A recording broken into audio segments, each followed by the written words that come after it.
Hello मित्रों, जय श्री कृष्ण। तो चलो आज આપણે ઈદડા બનાવવાના છે।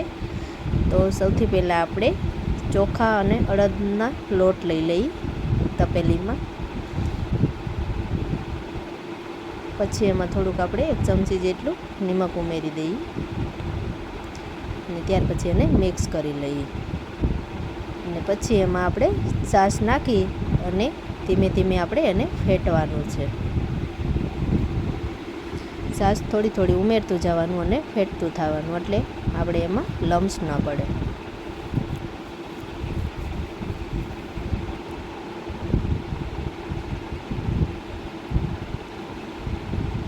તો એવી જ રીતે આપણે વારંવાર થોડી થોડી છાશ નાખી અને આપણે ફેટતું જવાનું।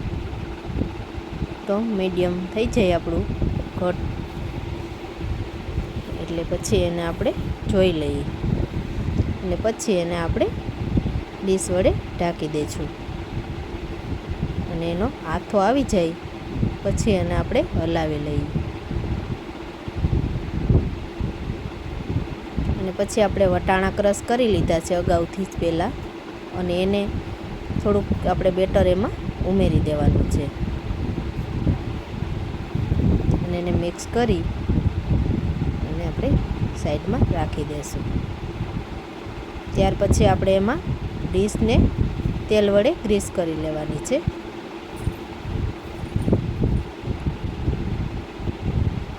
આપણું ઢોકળિયું પહેલેથી જ આપણે ગરમ કરવા મેલી દીધું છે।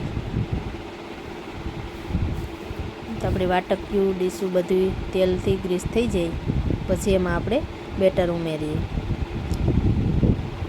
2 ડીશોમાં આપણે ઈદડાનું બેટર ઉમેરશું અને જે પેલું આપણે વટાણાવાળું બેટર કર્યું છે એને આપણે વાટકીઓમાં ઉમેરવાનું છે। તો આપણે ઈદડાના બેટર ઉપર થોડાક તલ સફેદ અને થોડોક આપણે મરીનો પાવડર સ્પ્રિંકલ કરીશું અને પછી આપણે જે વટાણાવાળું આપણું બેટર છે એને વાટકીઓમાં નાખી બધીમાં વ્યવસ્થિત અને એની ઉપર આપણે એવી જ રીતે સફેદ તલ અને મરીનો પાવડર સ્પ્રિંકલ કરી લઈશું અને પછી એને આપણે ઢોકળિયા ઉપર વ્યવસ્થિત રીતે ગોઠવી દઈશું।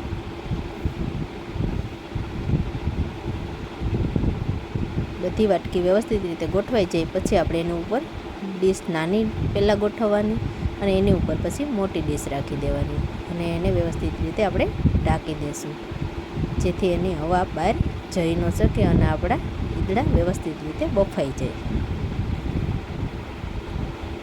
તો હવે આપણા ઈદડા બફાઈ ગયા છે, તો એને જોઈ અને આપણે ચાકુ વડે શેક કરી લઈએ તો આપણું ચાકુ ક્લીન બહાર આવે છે। તો આપણા ઈદડા બફાઈ ગયા છે, તો હવે એને આપણે નીચે લઈ લઈએ। નીચે લઈ અને થોડી વાર માટે આપણે એને ઠરવા દઈશું। ઠરી જાય પછી એની ઉપર આપણે થોડુંક તેલ લગાવી દઈશું જેથી સોફ્ટ રહે।